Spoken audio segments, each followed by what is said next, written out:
Good day, everyone.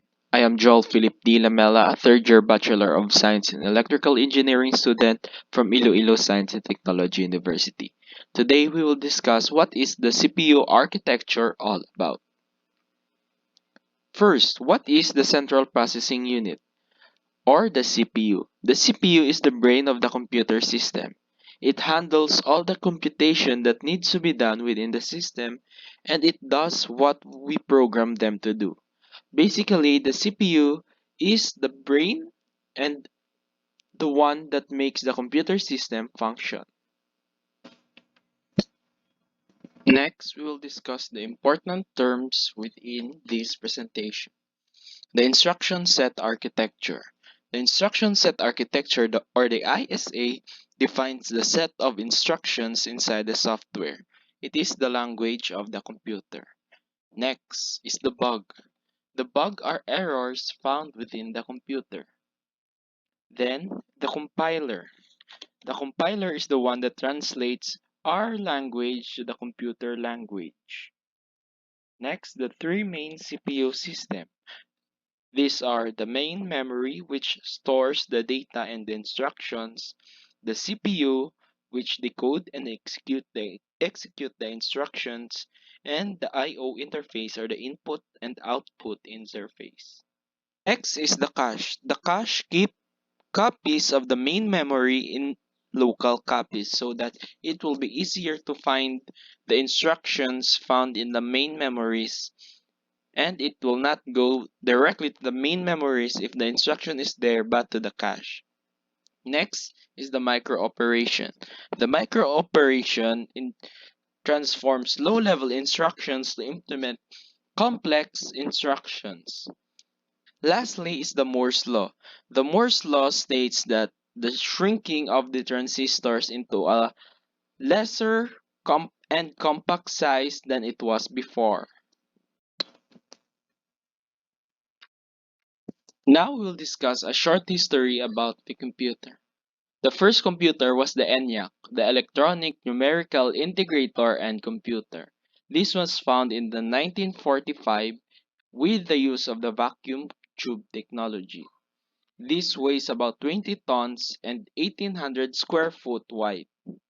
Next is the monolithic integrated circuit. It was found in the 1959 and it is smaller than the ENIAC. It had multiple transistors and used smaller and complex design integrated into a single chip. After, Intel was founded in the 1968. Intel had a niche making memory chips.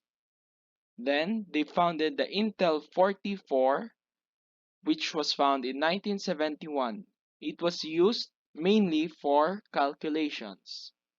The Intel 4004 had 2300 transistors and 740 kilohertz of clock speed. And finally, the ENIAC was made into a tiny device. Then, in 1972, the Intel 8008 was founded. It was used in 8-bit processor. Then the Intel 8080 was founded in 1974. It was a breakthrough in the technology because it found its way into thousands of devices and make a proliferation of microprocessors a reality instead of just a possibility. Next is the Intel 8086, which was founded in the 1978. It belongs to the x86 family, which runs until now, and it is still used in modern designs. Next, we'll discuss the computing abstraction layer. The computing abstraction layer is just like building one layer to the next until you have reached the final layer. So the first layer will be the atom. Many atoms will make up the transistors.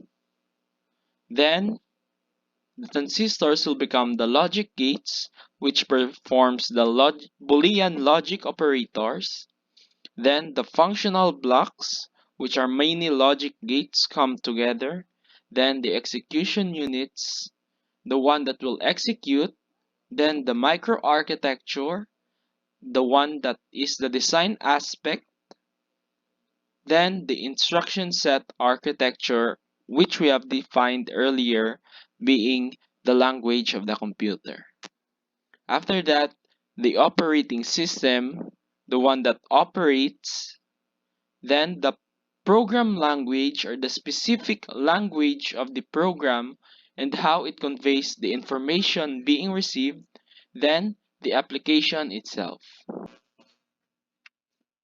Next, we'll discuss the four-step instruction cycle. The first step is that you will fetch or find the information needed for the instruction. After that, the decode. You will take the instruction and break it down to specific instructions and execute it. The execute will be the one that will be executing the specific instruction, just like if you will add it, subtract, multiply, or divide it. Then after, it will write back and it will store the results into the memory or the register. Using a pipeline, they will have a specific stage for the specific instruction and will make it more faster and more efficient to execute the instruction. So the fetch and the decode will have 6 to 10 stages in the pipeline. The execute and the write back has 6 to 10 stages in the pipeline. More pipeline means that has a faster CPU, and a modern CPU has about 15 to 20 stage of pipeline. Each pipeline has a clock which determines the speed of how it presents its stages. Next, we'll discuss the pipeline flowchart for branches. Branches are different path or exit path located in stages for wrong instructions. This will allow the instructions if it made the right instructions or the wrong instructions. If it is wrong, all progress will be deleted and will make a new one and will start from the start. So for example, the first is you fetch your instruction, it will decode, calculate operands, and if it executed the wrong instruction, it will come again back and empty the pipe and start again from the new one. And the process will just go on and on. But now they have created the speculative execution. The speculative execution speculates and guess better pipeline for instructions.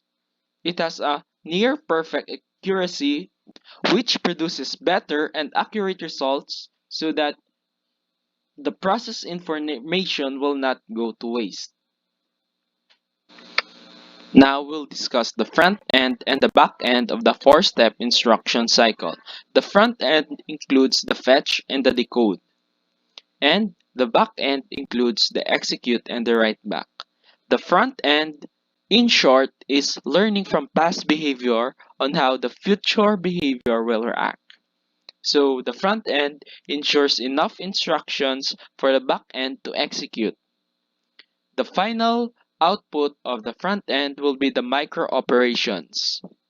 As we have discussed earlier, the micro operations are low-level instructions that make uses to implement complex instructions. Micro operations can have one instructions to one micro operations. It can also have one instruction with multiple micro operations and multiple instructions with one micro operation. The information after will be decoded to the micro operations and will be passed on to the back end. In the back end, the micro operation will be the one executed with the use of the ALU. The ALU will perform the specific instruction, whether it will divide, multiply, add, subtract, or other operation, and what will happen to that micro operation. After it has executed, it will write back, or store the instruction within the register or the memory, which will be used in the future if the operation will come up again. So that ends our presentation. Thank you for watching and have a nice day.